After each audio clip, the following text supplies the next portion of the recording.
Hey, what's up guys and welcome back to askNK. This is our weekly rundown of updates, events, and beautiful stuff happening within the Blender community, Blender Foundation, and also Blender as an app. And this week we have a mammoth set of updates that's available for everyone. So getting started, Blender 2.92 is officially out. So for anyone who would like to work with Blender right now, this is currently the most recent and also the most up-to-date version of Blender. So just in case you would like to work with this, there's going to be a link in the description that will take you over to the release notes and you can read up on some of those things.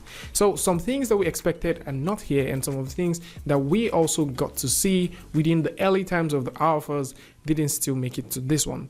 But then there is also a lot more things that you would need to be grateful about, because right now the geometry nodes is now available. So for those who like to play with the geometry node, you can play with it. There's a sculpting galore that deals with a lot of sculpting tool sets that is available. A huge shout out to Pablo for making these ones possible. The grease pencil got a huge set of updates. We already did a video and covered a lot of these things, and we also did a video about the Blender release. Going all the way down, you would also notice that there's a brand new primitive tool, and as well there are a couple of updates for RTX and also fluid simulation. There's also some updates that has to do with how you can now work with a compositor, and finally there is an animation set of updates that's available. Now lots of things for you to cover, so I'm just going to put a link in the description where you can read up some of these things. Now with that said, if we simply go over to Blender's updates section, you would also notice that currently the Blender 2.83.13 candidate release is available. Hopefully if there is no change, and if there's no change to this, it simply means that this is the final release that we'll be getting. So for those who like to grab this, you can simply go ahead and grab the Blender 2.83.13, play with it, and if there's any bug, you should actually do your best as part of the community and report these things to the folks at Blender so that they can fix this before the final release. Now with that said, we're definitely going to jump over and take a look at some beautiful things.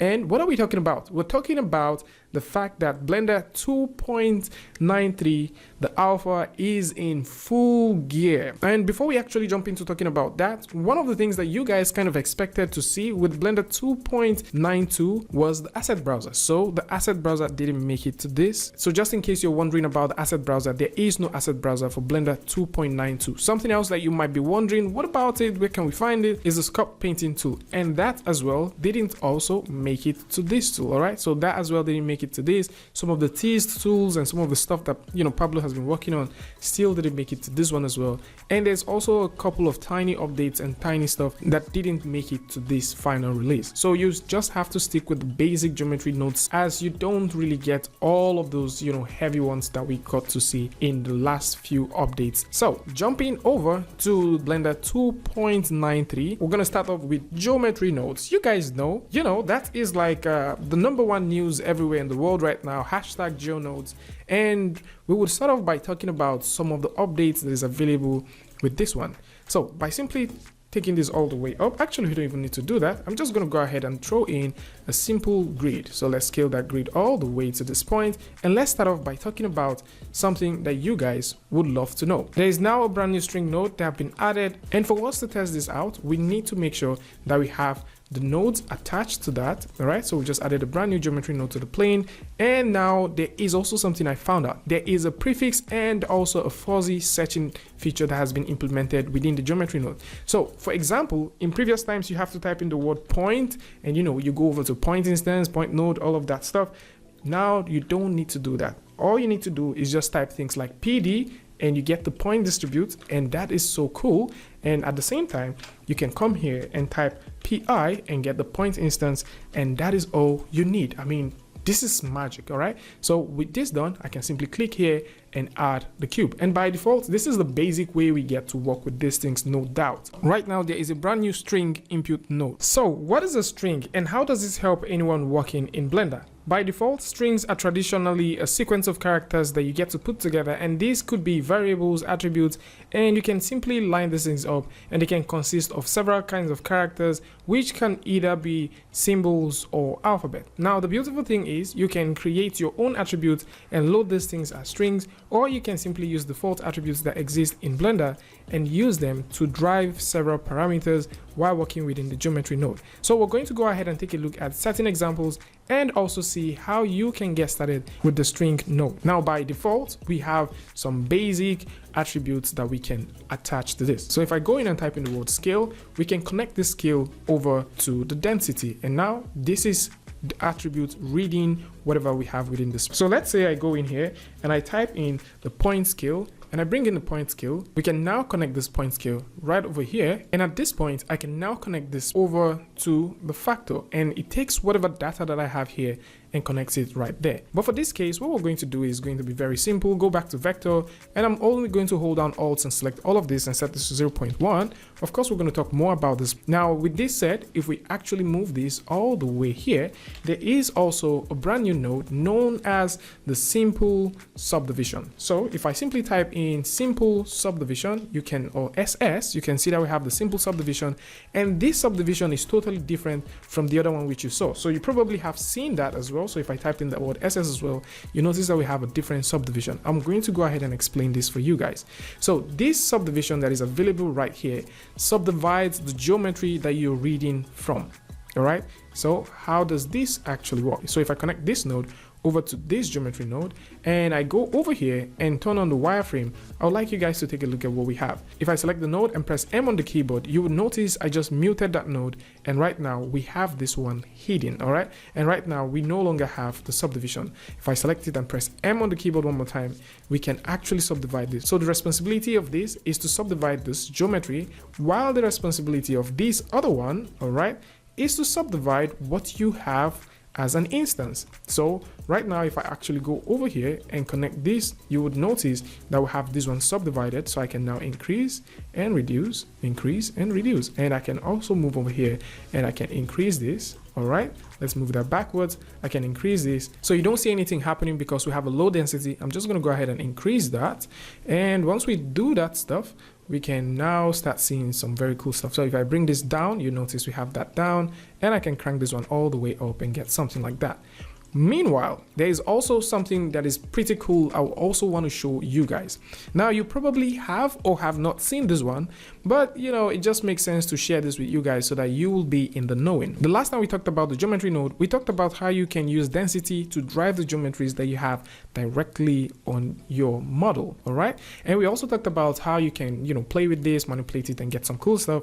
But today we are seeing that the vertex color is live and available here. Now, how do you get this to work? Simply select the platform or select the model and simply go over to where you have your object property. You notice that we have the vertex color. Expand this, click on the plus sign, and you notice that we have something called color. All right, so that is the color, and that is actually the attributes that we're going to work with. So for us to get things happening, we need to go over to where we have our vertex color painting, and we can change the colors that we want. Right now, I'm just going to simply select red, and I'll paint red right through this part, okay? And I would also switch this to black and actually paint black right here, and probably paint black right over here. Okay, so just like we have with the density paint, the geometry node will take a look at the colors that we've painted in, and it will use those colors to drive the geometry that we will be having. So how does this work? And for this one to work, we need to do something little. So for that, I would simply go over here, and then I will throw in a transform. Let's actually throw in that transform and jump back actually. So let's jump back here and come over and make sure that we have this visible. All right. So once I have this here, the next thing which I would like to do is, instead of having this as scale, I would just simply type in the word COL, and that is all we need. And once we have that, we would use this to drive the density. And once you drive that density, you can see what we have here. So by default, the geometry node is looking at the red color that we have in the middle, and it's sort of thinking about it like, okay, is this black? Is this white? So it falls within the gray values. So it's going to actually use that to distribute points across it. And with that said, we can now simply enjoy working with this by simply throwing in that simple join node, which we already love, and you know, which we have right here. And we can connect what we have with something like so, and you can do some very fun stuff. So let's say you want to increase the level and you want to also maybe play with the density, you can now do that. And for those who like to also play with the points, or maybe you want to go in and do a subdivision for just this particular nodes or these points or this stuff that you've scattered across, you can actually do all of this fun stuff. So this is a very good addition. This is also a very good addition, and it just simply makes sense. So the scene which you have here is exactly the same scene. All we did was just simply replace this with Suzanne, and you can actually see that you can now render this directly by simply using cycles. So you can render your vertex color, and you can use this for a whole lot of other things as well. Something else which is also very cool that I think you guys need to know is right over here, there is a sprint 9 and also a sprint 10 that is actually going on right now. So this is also to help make the geometry node better. And for those who would like to see the spreadsheet editor minimum scope that is being talked about and the implementation for this, you can simply go over to the link. I'm going to put this one so that you guys can take a look and see what's going on. So there is an attribute spreadsheet for attribute debugging that the folks at Blender Foundation are working on, and this has to do with the design, the complete specification, and also the minimum viable product. So this one contains a couple of things that you guys may want to know about. And with this said, there are also some other updates that is coming. Meanwhile, for those who like to get some sample files, that is also something that is very cool and something that is available right here. So if you go over to the demo section where you get to find demo files within the Blender page, you would notice that we have a very cool demo file that deals with Blender 2.9 to splash screen, and going all the way down, you'd also start noticing that there is an update to a lot of demo files right now. So for those who want to get this, you can simply come through and take a look at these ones. I'm also going to put a link in the description. And then the geometry node itself has about 4 different demo files right now that you can play with. For those who would like to get some sculpting stuff, you would also be able to have access to this. And if you would like to play with the video sequence editor, there is also a demo file for the video sequence editor that is currently available. Now with this said, let's talk about something that the folks at Blender Foundation are actually refactoring, and that has to do with Eevee. So there is a refactor of the ambient occlusion for Eevee right now, and this is to fix the noise, fix overshadow, and also add some thickness, bent normal support, improve normal reconstruction of the AO pass, and also get proper occlusion while working with Blender Eevee. Meanwhile, there is also something else that Pablo is working on. So Pablo has actually implemented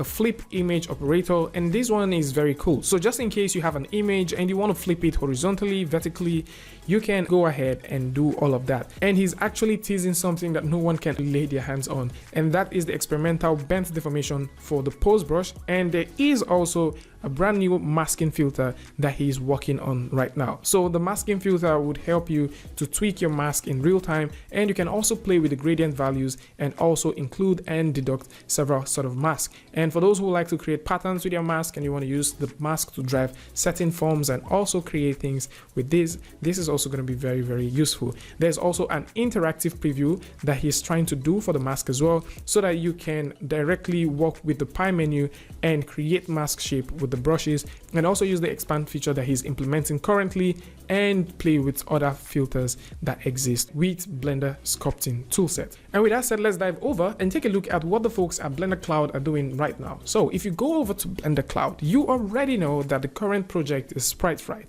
They have been releasing a lot of things about this. So for those who want to take a look at some of the content and, you know, look at some of the things, as of this week, they have been playing a lot with fire. They've been doing some experimentation with the fire, they've been doing some comparison, and also they've been working on getting some very cool and nice animation out of this. Now, something else which makes a lot of sense that I did see is currently there is something known as the camera lattice add-on, and that is what they're using to create this sort of, you know, viewport deformation of a character. And I think this is something that a lot of you guys may want to take a look at. So if you want me to do a full video about that one, you can simply put that in the comment section and I'll do my best to cover that for you guys. But with that said, if you want to get this camera lattice add-on, you can simply go over to the link, which I'm also going to put in the description, where you can be able to read more about this. So the camera lattice add-on would enable you to actually add some sort of lattice in your camera, and you can use this to deform several things, including characters and so on and so forth. It doesn't matter whether they're in a collection or not. And with all of this beautiful thing said, let's take a look at something that you can literally pick up right now and start creating some fantastic stuff. And I'm talking about nothing more than the Freestyle line style preset. So most of you guys have played with Freestyle and you literally don't know how to do some stuff. And let me actually explain this one to you. So let's say you have your model and you want to render this out as a freestyle. Now, how do you get this going? You need to go over to your render section, and then you need to make sure that you have freestyle selected. Let's actually press 0 on the keyboard to switch over to the camera, go over to where you have your view layer property, and you try to do some stuff. You just have to figure these things out for yourself. If you go over to this section and try to look for some parameters, you need to figure this thing out yourself. At this point, there is no preset. So what happens is if you hit your render button, this is basically what you get. All right, so you get the object and you get this thick line, and you have to go in and fix these things yourself. But the good news is right now there is actually this lovely freestyle preset. So what does this do? So instead of going back and forth tweaking all these things, you can literally click here and play with the freestyle preset that exists. So let's say you want to do some doodling, you can simply select that. It does all of the configuration for you, and all you owe this is just hit the render button and get the render happening right here. Now, once you have this going on, you can also choose to play with other forms or other preset styles. So let's say we go over to where we have it and we can do some invisible lines, or maybe you want to do some noisy lines. You can actually do all of this. So if we go back to the render, hit the render image one more time, you'd notice that we have this stuff. And these are not all the updates that we have, as we still have a couple more updates for you guys. And one of them is the fact that the folks at BlenderFX are currently testing something. They're currently working and testing on a virtual production concept, and they're using both the HTC Vive and also Blender to actually capture the camera motion. And this in its sense would definitely make a lot of things easier. So just think about the handheld movement that you can capture. And for those who like to work with this, or maybe you want to read more about this, I'm going to put a link that'll take you over to the Twitter page right here so that you can see what they're doing.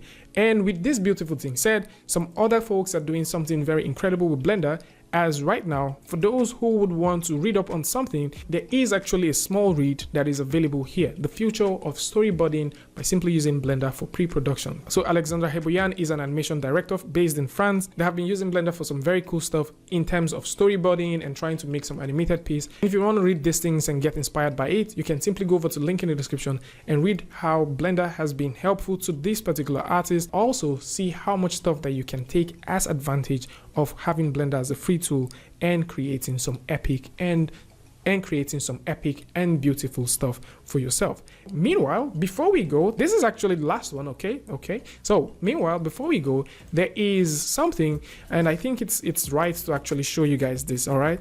So it's something I didn't know before, and a huge shout out to the community person known as Marcin Wyszynski. I'm sorry if I kind of killed your name, but this makes sense, okay? So within the last video, I showed you guys that you can literally copy modifiers from one mesh to another. So a very simple example is this, okay? So I said, if you pick up this, you can literally copy by simply doing this, or you can select the object and then you can go over to where you have your modifier and say copy to selected. Now, I was also saying that I would have loved to see where you can do some more stuff like, you know, tweaking all of them at the same time, and Marcin actually came with a solution. This is something I didn't know before, so it's actually very good to share this with you guys. So how this one works is if you hold down Alt and you actually select all of this, okay? So if you select all of them, and let's select them 1, 2, and 3. So if you select all of them, hold down Alt on your keyboard and dial these backward and forward, actually edit the modifier attributes on all of them. I didn't know that this was possible before, and a huge shout out to you guys within the community, and also a huge shout out to Marcin for making this one possible. Thank you so much for sharing this with me, and it's very cool for sharing this with the community. And that's about it. Tell me what you guys think about this one in the comment section, and of course, if you like this video or you learned something from this, you can go ahead and give it a like, and don't forget to share with a friend. And if you're new here, it's going to be amazing for you to hit the subscribe button and also turn on notifications so that you don't miss the next video or the next update. And until I see you guys again with a tutorial update, Free Friday, Tutorial Tuesday, tips and tricks, things like this. Peace.